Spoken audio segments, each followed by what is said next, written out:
Halo teman-teman semuanya. Nah, kali ini aku akan mempresentasikan materi dari mata kuliah Auditing 1, yaitu pengantar auditing dalam laporan keuangan suatu entitas. Oke, langsung aja yuk ke materinya. Nah, apa itu auditing? Jadi, auditing adalah kegiatan evaluasi terhadap suatu organisasi, mulai dari sistem, proses, hingga produknya. Pelaksanaan auditing biasanya dilakukan oleh pihak auditor yang kompeten, bersifat objektif, dan tidak memihak. Tujuan dari audit itu sendiri yaitu untuk memverifikasi bahwa data yang dievaluasi oleh audit telah berjalan sesuai standar regulasi dan praktik yang berlaku. Nah, adapun beberapa pengertian audit menurut para ahli. Yang pertama, menurut Sukrisno Agus tahun 2024, audit merupakan pemeriksaan yang dilakukan oleh pihak independen secara kritis dan sistematis terhadap laporan keuangan dan catatan keuangan serta bukti pendukungnya yang disusun oleh anggota manajemen perusahaan dalam rangka memberikan pendapat atas kelayakan suatu laporan keuangan.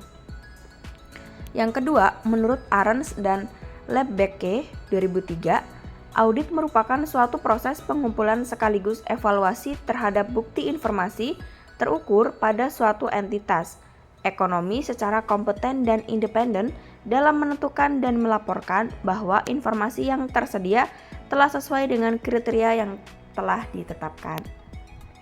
Nah, yang ketiga dan yang terakhir, menurut Mulyadi 2002, audit adalah proses memperoleh dan mengevaluasi bukti secara objektif dan sistematis atas tuduhan kegiatan ekonomi dalam menetapkan tingkat kesesuaian antara laporan yang ada dengan kriteria yang telah ditetapkan, yang selanjutnya akan disimpulkan hasilnya kepada pengguna yang bersangkutan. Nah, selanjutnya yaitu perbedaan akuntansi dengan audit. Akuntansi menggambarkan suatu aktivitas mengidentifikasi transaksi dan bukti yang dapat berpengaruh terhadap perusahaan atau pemerintah. Nah, titik tujuan akhir dari akuntansi adalah mengkomunikasikan data yang relevan dan andal yang dapat berguna dalam pengambilan keputusan.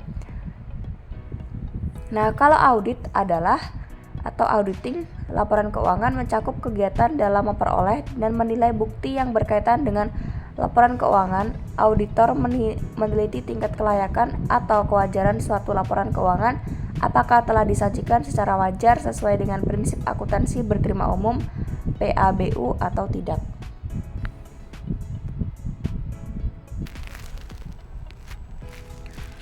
Nah, adapun beberapa jenis audit yaitu yang pertama, opini wajar tanpa pengecualian, yang kedua, opini penolakan, yang ketiga, opini wajar dengan pengecualian, yang keempat, opini tidak wajar.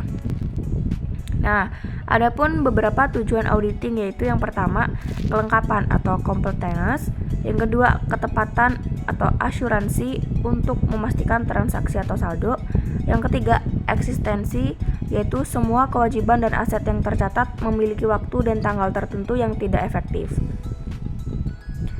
Yang keempat, penilaian, yang kelima, klarifikasi, yang keenam, pisah batas dan pengungkapan. Nah, adapun jenis audit menurut pemeriksaan, yang pertama itu ada audit laporan keuangan, yaitu kegiatan pengumpulan dan pengevaluasian bukti laporan keuangan untuk memberikan pendapat atau opini tentang laporan tersebut. Nah, yang kedua, audit operasional, yaitu mencakup pemeriksaan terhadap kegiatan operasional manajemen perusahaan. Yang ketiga, audit ketaatan, yaitu memastikan apakah perusahaan telah menaati peraturan dan kebijakan yang berlaku, baik kebijakan internal ataupun eksternal entitas perusahaan. Yang terakhir, audit kinerja, yaitu berfungsi untuk menguji tingkat ekonomi, efisiensi, serta efektivitas penggunaan sumber daya dalam mencapai tujuan.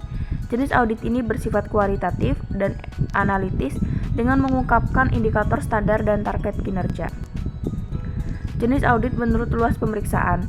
Yang pertama, pemeriksaan umum atau general audit, mencakup laporan keuangan yang dilakukan oleh kantor akuntan publik atau KAP yang independen dalam upaya memberikan nilai dan pendapat mengenai kewajaran dan kelayakan laporan keuangan. Yang kedua, pemeriksaan khusus, yaitu pemeriksaan laporan keuangannya tergantung dari perusahaan.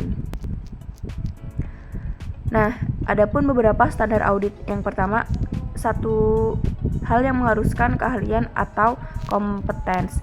Yang kedua, tidak terpengaruh oleh independence. Yang ketiga, tingkat keprofesionalan atau duo professional care. Yang keempat, adequate planning and proper supervision. Yang kelima, pemahaman yang memadai atas struktur pengendalian internal.